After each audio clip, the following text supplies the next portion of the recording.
Bizni loyihamiz 20-asr Qo'qon sufiy shoiralari Niso Xoniy media loyihasi deb ataladi.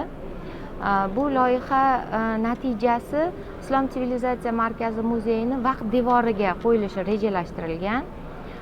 Bu shoiralarimizni bevosita adabiy merosni ahamiyatiga qaraydigan bo'lsak, mana shuncha shoiralarni ijodi, mumtoz adabiyotimizda o'tgan shoiralar ijodi o'rganilgan bo'lsa, hozirgacha ularni dastxat devonlari juda kamdan kam saqlangan yoki saqlanmagan. Tasavvufga oid adabiyotlarni o'qiydigan bo'lsak, ularda shoiralarni o'sha tasavvufga mansub bo'lgan shoiralar haqida ko'p ma'lumotlar kelgan, lekin ularni ijodidan namunalargina bor. Alisher Navoiyning o'sha Nasoimul Muhabbat asarida 33 ta orifa valiya ayollar haqida gapirilgan bo'lsa, ularni merosidan namunalar keltirilgan xolos. Bu shoiralarda bevosita mana shu ikkita tariqati tamoyili aks etgan she'rlari jamlangan devoni qo'limizda. Mana shuni o'zi bu juda katta ilmiy yangilik hisoblanadi.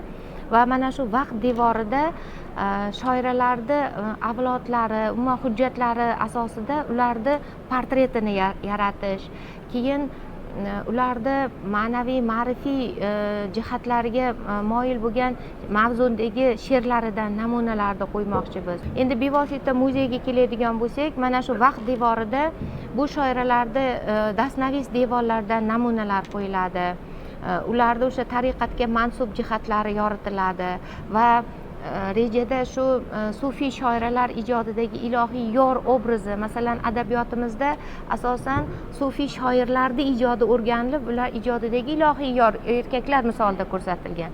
Ayollarda qanday bo'lgan degan savolga ham qisqa aniq javob berishga harakat qilamiz va bu shoiralarimizni umuman mumtoz adabiyot, Qo'qon adabiy muhiti bizni adabiyotimizni taraqqiyotiga qo'shgan hissasini, ularni hayoti, ijodi dagi materiallar asosida bugungi kundagi o'sha nanotexnologiyalar deymizmi, sun'iy intellekt, IT texnologiyalarning turli shakllari bor ekan. Mana bizni mutaxassislarga ro'para qilishyapti. Ular bilan hamkorlikda ham videoroliklar asosida imkon qadar kirgan tomoshabinni e'tiborini tortishga harakat qilamiz.